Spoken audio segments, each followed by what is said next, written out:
Chapter 21. The western coast of Nihon-ja lay before them as the ship rocked gently on a long glassy swell. The flat land at the coast quickly gave way to a succession of heavily timbered hills. Behind them, ranges of steep mountains rose high into the air, their peaks already covered in snow and intermittently concealed by cloud driven on the wind. It was rough-looking country, Will thought, as he leaned on the bulwark beside Holt, studying this new land. After weeks at sea, breathing the freshness of the salt air, he was conscious of a new smell borne to him on the wind. Charcoal or wood smoke, he realized.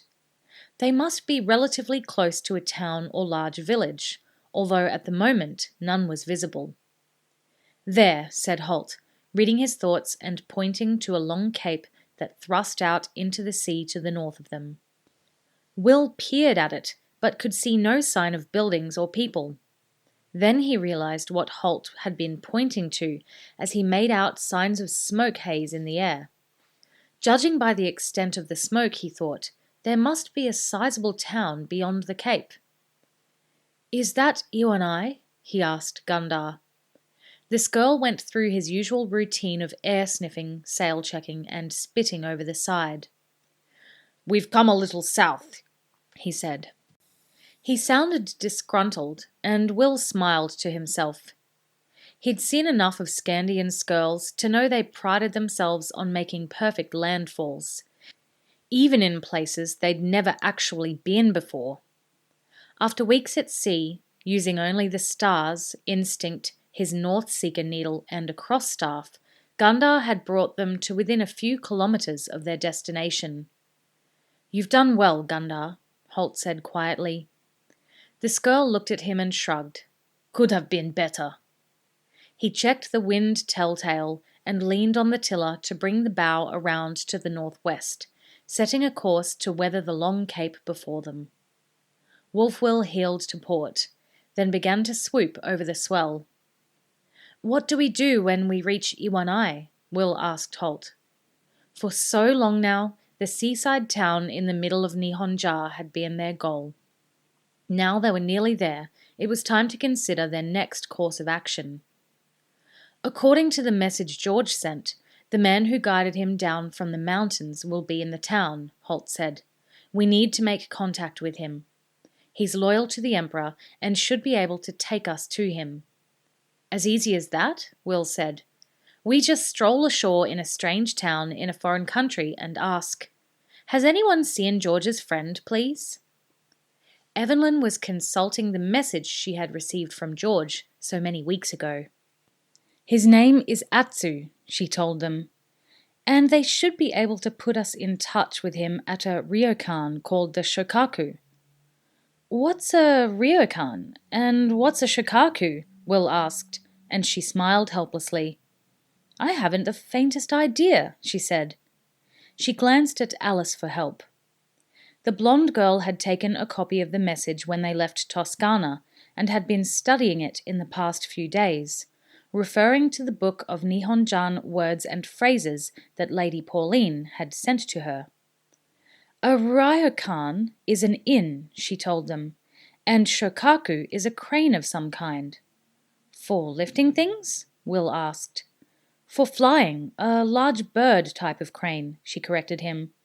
"In fact, as near as I can work it out, shokaku means a flying crane." "Seems like a logical thing for a crane to do," Holt mused. "I suppose you wouldn't expect it to mean a hiking crane or a waddling crane." He paused, then studied Alice carefully for a few seconds. "Are you sure you'll be able to make yourself understood here?" Alice hesitated. "Pretty sure. It's one thing practicing a language with another foreigner, another to hear it spoken by the natives. But I'm fairly sure I'll manage. One thing, though," she added, "I think when we go ashore looking for this Atsu person, we should keep the numbers down." The trace of a smile touched Holt's mouth. "You're right," he said. "After all, we are an exotic bunch, aren't we?" "I suspect the sight of Selethen, Gundar, and Nils walking the streets would draw a lot of attention. We'd be better to keep as low a profile as possible." So it'll be just the four of us, Evanlyn said, and Holt shook his head. 3. Alice because she speaks the language, Will because I want someone to watch my back. But, Evanlyn began, her cheeks reddening. His unspoken words were all too obvious. There was no useful role she could play in the search for George's former guide. Yet she hated the idea of being left out. Evanlyn had a keen sense of curiosity and always liked to be at the centre of things. Holt raised an eyebrow at her now. But, he repeated. Well, it's not really fair, is it? Evanlyn protested. After all, this is my expedition. The words sounded weak as she said them. Fair has nothing to do with it, Holt replied. But you're right, it is your expedition. Before he could continue, Evanlyn seized on his words, thinking he might be showing signs of relenting. That's right. If it weren't for me, none of us would be here. Actually, I think credit for getting us here goes to Gundar, Will interposed, and she glared at him. Holt stepped in quickly to nip any further discord in the bud. As I say, it is your expedition, and I'm sure you'd want to see it carried out in the most efficient way possible, correct? Well, if you put it that way, of course. Evanlyn was forced to concede. And that means a small party going ashore initially, Holt said, his tone indicating that this was the end of the discussion. Then his voice softened a little. Bear with me on this, Evanlyn. I know you're anxious about Horace. Will was a little puzzled by Holt's words. No more anxious than the rest of us, surely, he said. Holt turned away and raised his eyebrows as his gaze met Selethan's. Sometimes, he thought, his former apprentice could be remarkably slow on the uptake. He saw the Aridi's slow nod of understanding. I think we all agree, Holt, Selethan said. We should keep a low profile until we know the situation here. And you Rangers are very good at that. He smiled at Evanlyn. I'm sure the rest of us will have the chance to play a role in due course, Princess. Evanlyn gave in. She was disappointed, but she could see that Holt's decision made sense. A large party of foreigners arriving and asking questions would draw attention, and that could lead to the locals being reluctant to give out any information at all. If there had in fact been a rebellion against the Emperor, the situation could be extremely touchy in Iwanai. You're right, Holt, she said, and he nodded acknowledgement of her backing down. Nice to hear someone else saying that for a change, Will said cheerfully. Seems I've said those words an awful lot in my time. Holt turned a bleak gaze on him. And you've always been correct. Will shrugged and grinned at Evanlyn.